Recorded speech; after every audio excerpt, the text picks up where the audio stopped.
Friends, good afternoon.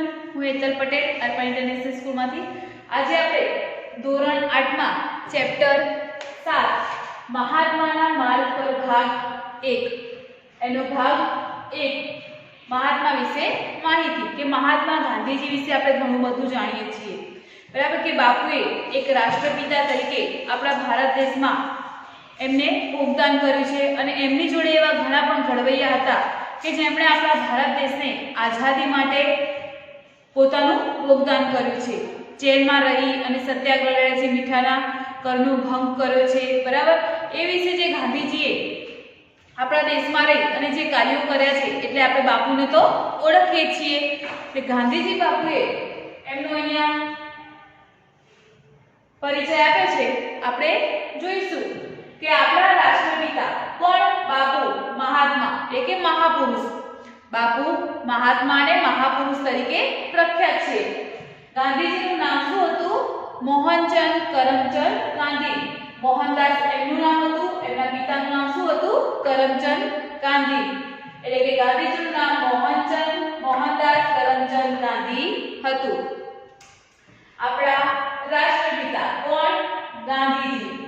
એ બાપુ મહાત્મા અને મહાપુરુષ તરીકે પણ ઓળખાતા કે એમને આપણા ભારત દેશ માટે ઘણા એવા સારા કાર્યો કર્યા છે, આપણા ભારત દેશને આઝાદી અપાવી છે, સ્વતંત્રતા અપાવી છે, એટલે એમનું નામ છે મોહનદાસ કરમચંદ ગાંધી। એમનું જન્મ સ્થળ પોરબંદર જે કીર્તિ મંદિર આવેલું છે, જન્મ સ્થળ કયું છે? પોરબંદર। એમનો જન્મ દિવસ 2/10/1869 એટલે કે 2 ઓક્ટોબરે। ગાંધી બાપુનો જન્મદિન 2/10/1869। એમની પત્નીનું નામ શું હતું?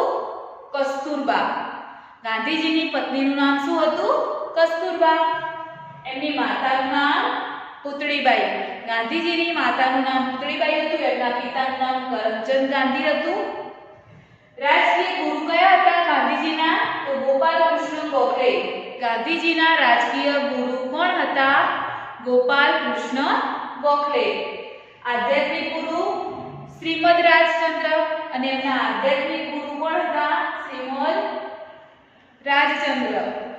અને એમની આત્મકથા કઈ છે? સત્યના પ્રયોગો કે સત્યના રસ્તા ઉપર ચડવું અને બધાના જે મુસીબતમાં છે મુસીબતમાંથી બધાને બહાર નીકળવા, એટલે કે એમની આત્મકથા છે સત્યના પ્રયોગો। એમનું નિર્વાણ દિન એટલે કે એમનું અવસાન તો 30/1/1948 માં થયું હતું। એમની સમાધિ ક્યાં છે?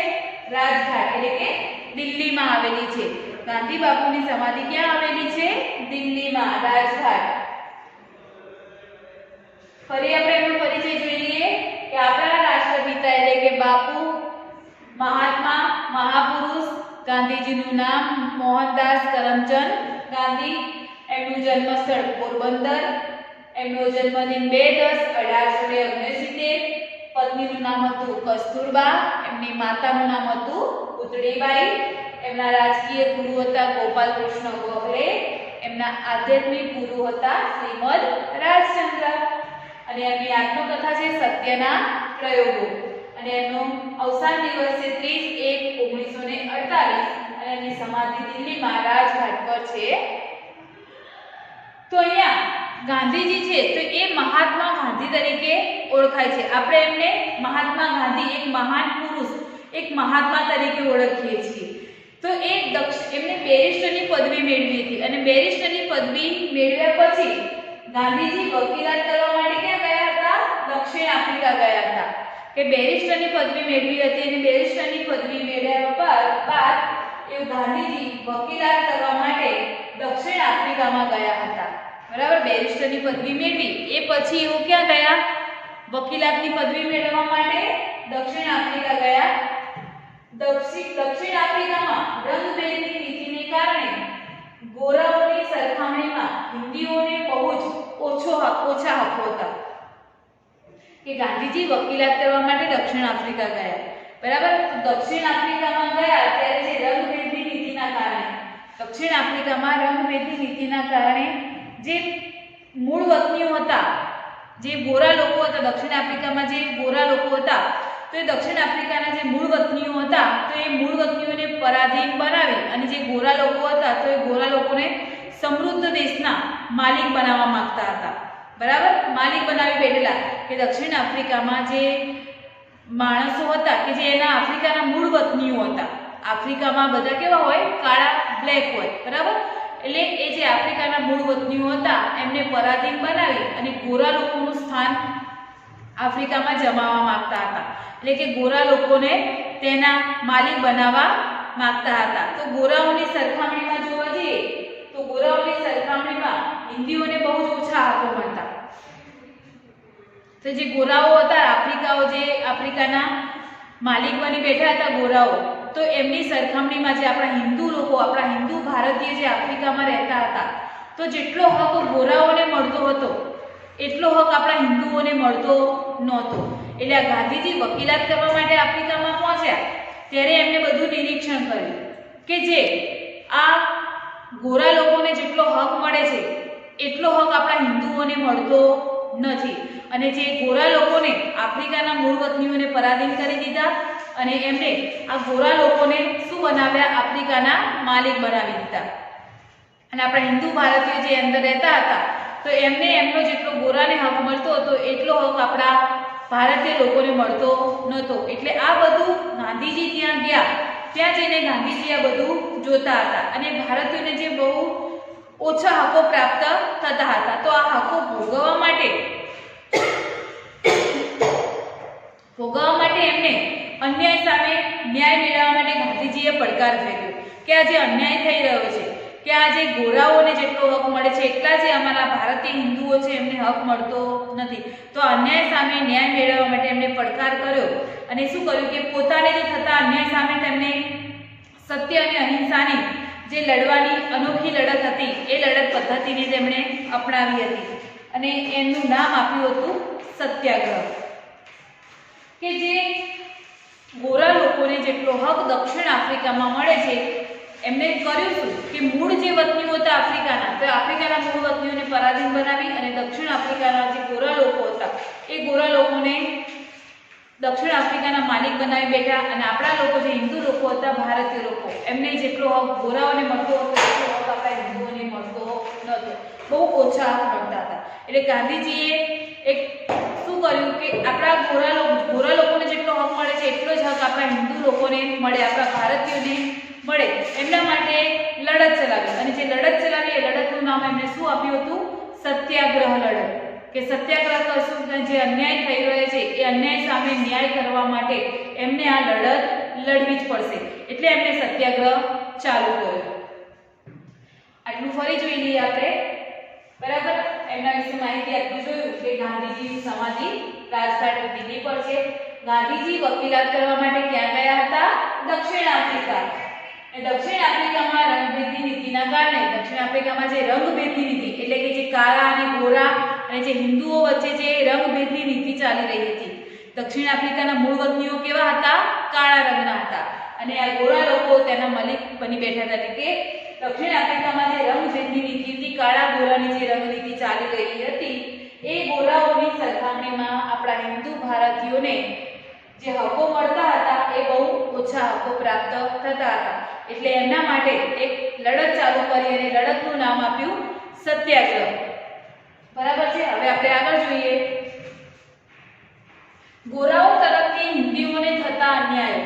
કે ગોરાઓ છે એ આપણા હિન્દુ લોકો હતા, એ હિન્દુઓને અન્યાય, અપમાનો અને શરમજનક વર્તન સામે મહાત્મા ગાંધીજીએ દક્ષિણ આફ્રિકામાં સત્યાગ્રહ કર્યો હતો. કે આપણા જે ગોરા લોકો હતા તો એ ગોરા લોકોને જે અન્યાયો મળતા હતા, જે આ ગોરા લોકો છે એ હિન્દુઓને જે અન્યાયો આપતા, જે અપમાનો કરતા, તો એ જે શરમજનક વર્તન આપણા હિન્દી ભાઈઓ પ્રત્યે આ ગોરા લોકો કરતા હતા. તો ગાંધીજીને આ બધું સહન થયું નહીં. તો ગાંધીજીએ દક્ષિણ આફ્રિકામાં સત્યાગ્રહ કર્યો કે ગોરા લોકો તરફથી હિન્દીઓને જે અપમાન અને શરમજનક વર્તન ગોરા લોકો કરતા હતા હિન્દીઓ સામે, તો એ ગાંધીજીએ આ બધું નિરીક્ષણ કર્યું અને આ અન્યાય સામે એમને ન્યાય આપવા માટે સત્યાગ્રહ લડત ચાલુ કરી. સત્ય અને અહિંસા, સત્ય અને અહિંસા આ બે સત્યાગ્રહના મહત્વના પાસા છે, બરાબર। સત્ય અને અહિંસા એ સત્યાગ્રહના મહત્વના બે પાસા છે કે સાચું અને અહિંસા, જેના ઉપર હિંસા થઈ રહી છે, તે જેને અન્યાય થઈ રહ્યા છે, સાચું બોલી અને અન્યાય સામે ન્યાય મેળવો, એટલે ગાંધીજીએ સત્યાગ્રહ ચાલુ કર્યો અને એમને બે પાસા નામ પાડવામાં આવ્યા, સત્ય અને અહિંસા। એના સત્યાગ્રહના બે મહત્વના પાસા છે। દક્ષિણ આફ્રિકામાં સત્યાગ્રહની લડતમાં સફળતા મેળવીને, દક્ષિણ આફ્રિકામાં જે લડત થઈ એ લડતમાં સફળતા મેળવીને ગાંધીજી ઈસવીસન 1915માં ભારત આવ્યા હતા, બરાબર। કે દક્ષિણ આફ્રિકામાં જે એમને સફળતા પ્રાપ્ત થઈ, દક્ષિણ આફ્રિકામાં એમને શેની સત્યાગ્રહ કર્યો હતો કે જે ગોરા લોકો હતા, જે દક્ષિણ આફ્રિકાના મૂળ વતનીઓ હતા, એ મૂળ વતનીઓને પરાધીન બનાવી અને એમને ગોરાઓ જે હતા એ દક્ષિણ આફ્રિકાના માલિક બની બેઠા અને હિન્દી લોકોને જે ન્યાય સામે એ લોકો અન્યાય કરી રહ્યા હતા, તો એ એમને સત્યાગ્રહ લડત અપનાવી અને સત્યાગ્રહ લડતમાં તેઓ સફળ બન્યા અને 1915માં 46 વર્ષની ઉંમરે ગાંધીજી ભારત આવ્યા હતા। 1915માં કેટલા વર્ષની ઉંમરે? 46 વર્ષની ઉંમરે, 46 વર્ષની ઉંમરે તેઓ ભારત પાછા ફર્યા હતા। એમના રાજકીય ગુરુ કોણ હતા? ગોપાલ કૃષ્ણ ગોખલે। તો ગોપાલ કૃષ્ણ ગોખલે એમના રાજકીય ગુરુ હતા। એમના કહેવાથી ગાંધીજીએ સમગ્ર ભારતનો પ્રવાસ કરી, એમના રાજકીય ગુરુ ગોપાલ કૃષ્ણ ગોખલેના કહેવાથી આખા ભારતનો એમણે શું કર્યો?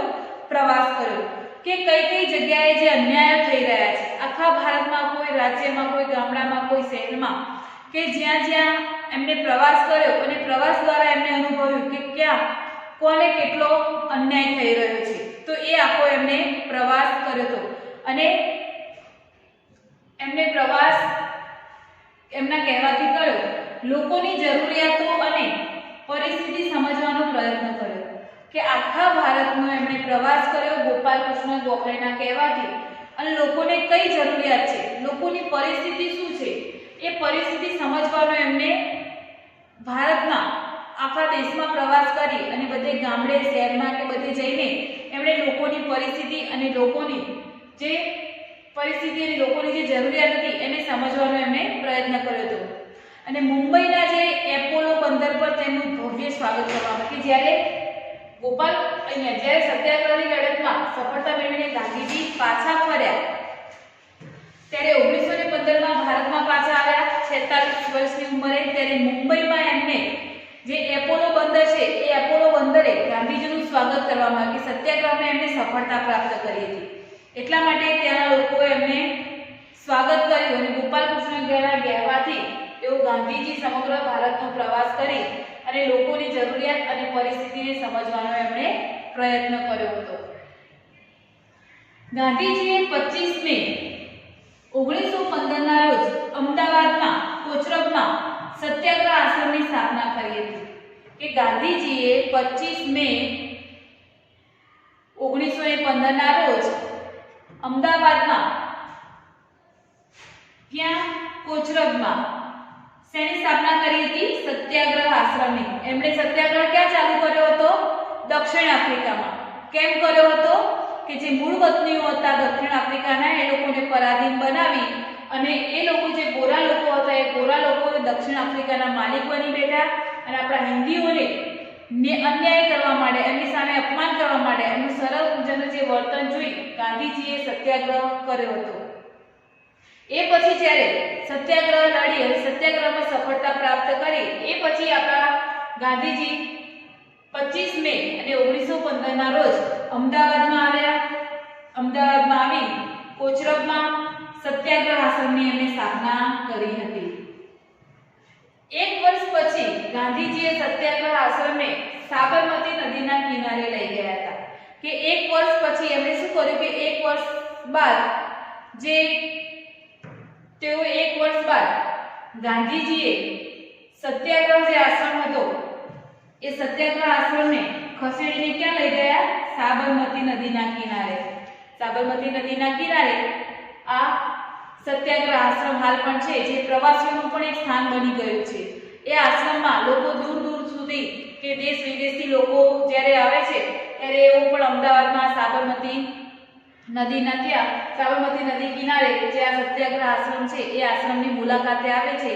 અને હાલ પણ ગાંધીજીના જે ચરખાથી કાતતા હતા એમના કપડાં કે એમના જે બધા નમૂના બનાવેલા છે ગાંધીજીના પુતળા સહિત, ત્યાં આપણે ખાદી વિશે પણ એ સત્યાગ્રહ આશ્રમે બધું જાણવા મળે છે. એટલે કે સત્યાગ્રહ આશ્રમમાં ગાંધીજીના બધા જ વિચારો વિશે બધું જ સત્યાગ્રહ આશ્રમમાં આપણને જોવા મળે છે કે પ્રવાસનું પણ સ્થાન બની ગયું છે. તો ત્યાં 1 વર્ષ પછી ગાંધીજી સત્યાગ્રહ આશ્રમને ક્યાં લઈ ગયા? સાબરમતી નદીના કિનારે લઈ ગયા હતા. હવે ફરી જોઈએ આપણે કે ગોરાઓ તરફથી જે ગોરાઓ હતા દક્ષિણ આફ્રિકામાં જે માલિકો રહેતા હતા એમના તરફથી હિન્દીઓને જે થતા અન્યાયો હતા, અપમાનો અને શરમજનક વર્તન સામે મહાત્મા ગાંધીજીએ દક્ષિણ આફ્રિકામાં સત્યાગ્રહ કર્યો હતો. કે હિન્દીઓને જે અન્યાય થઈ રહ્યો હતો, જેટલું અપમાન થઈ રહ્યું હતું, એ અપમાન સામે, એના વર્તન સામે મહાત્મા ગાંધીજીએ શું કર્યું હતું? દક્ષિણ આફ્રિકામાં સત્યાગ્રહ કર્યો. કે સત્યાગ્રહ કર્યો ત્યારે એની સામે લડત લડી અને લડત લડીને જે હિન્દીઓને અન્યાય થતો હતો, એમને જેટલો હક નહોતો મળતો એટલો હક ગાંધીજીએ દક્ષિણ આફ્રિકામાં હિન્દીઓને પણ સમાન હક મળે એવા કાર્યો કર્યા અને સત્યાગ્રહમાં એમને સફળતા પ્રાપ્ત કરી હતી. કે હિન્દીઓને જેટલા ગોરાઓને જેટલો હક મળે છે એનાથી ઓછો હક હિન્દીઓને કેમ? તો બંનેને સમાન હક મળવો જોઈએ. એ સમાન હક માટે એમણે સત્યાગ્રહ કર્યો હતો અને એમાં એમને સફળતા પ્રાપ્ત કરી. અને સફળતા પ્રાપ્ત કર્યા પછી એમણે સત્ય અને અહિંસા એ સત્યાગ્રહના 2 મહત્વના પાસા છે. દક્ષિણ આફ્રિકામાં સત્યાગ્રહની લડતમાં સફળતા પ્રાપ્ત કરી મેળવીને ગાંધીજી ઈસવીસન 1915માં ભારત પાછા આવ્યા હતા. ત્યારે એમની ઉંમર કેટલી હતી? 46 વર્ષની. 46 વર્ષે 1915માં એઓ ભારત આવ્યા હતા. અને મુંબઈ આવ્યા ત્યારે મુંબઈ આવીને એમને જે એપોલો બંદર છે એ એપોલો બંદરે એમનું સ્વાગત કરવામાં આવ્યું હતું. કે એમને સત્યાગ્રહની લડતમાં દક્ષિણ આફ્રિકામાં સફળતા પ્રાપ્ત કરીને એઓ ભારત આવ્યા હતા. ગોપાલ કૃષ્ણ ગોખલેના કહેવાથી, ગોપાલ કૃષ્ણ કોણ હતા? એમના રાજકીય ગુરુ હતા. અને એમના આધ્યાત્મિક ગુરુ કોણ હતા? શ્રીમદ રાજચંદ્ર. કે શ્રીમદ રાજચંદ્ર છે એમના આધ્યાત્મિક ગુરુ હતા અને એમના રાજકીય ગુરુ હતા ગોપાલ કૃષ્ણ ગોખલે. અને ગોપાલ કૃષ્ણ ગોખલેના કહેવાથી ગાંધીજીએ સમગ્ર ભારતનો પ્રવાસ કર્યો હતો. કે એમણે કીધું કે આખા ભારતનો પ્રવાસ તમે કરો અને કોઈને અન્યાય થઈ રહ્યો છે, કોની જરૂરિયાતો છે, કોની પરિસ્થિતિ કેવી છે, તો આખા ભારતનો પ્રવાસ કરીને એમને બધાની જરૂરિયાતો, લોકોની જરૂરિયાતો અને પરિસ્થિતિ સમજવાનો ગાંધીજીએ પ્રયત્ન કર્યો હતો. અને જેટલું બને એટલો ન્યાય આપવા પણ એમને પ્રયત્ન કર્યા હતા. ગાંધીજીએ 25 મે 1915ના રોજ અમદાવાદમાં કોચરબમાં સત્યાગ્રહ આશ્રમની સ્થાપના કરી હતી. 1 વર્ષ પછી ગાંધીજીએ સત્યાગ્રહ આશ્રમને ક્યાં લઈ ગયા હતા? સાબરમતી નદીના કિનારે લઈ ગયા હતા. તો અહીંયા આપણે મહાત્મા ગાંધીજી વિશે પરિચય મેળવ્યો. હવે જે ચંપારણ સત્યાગ્રહ છે 1917 એ આપણે આવતા વિડીયોમાં જોઈશું. તો તમને આજે એમનો પરિચય આપ્યો, એમણે શું કાર્ય કર્યા એના વિશેની માહિતી આપી, તો તમને આ વિડીયોમાં સમજ પડી હશે. જો ના સમજ પડી હોય તો આ વિડીયો તમે ફરી જોજો અને આ વિડીયો આવે ત્યારે એની PDF આવશે. જે PDF આવે એ તમારે તૈયાર કરી સારા અક્ષરે તમારી નોટબુકમાં લખવાની છે. Bye, take care, thank you.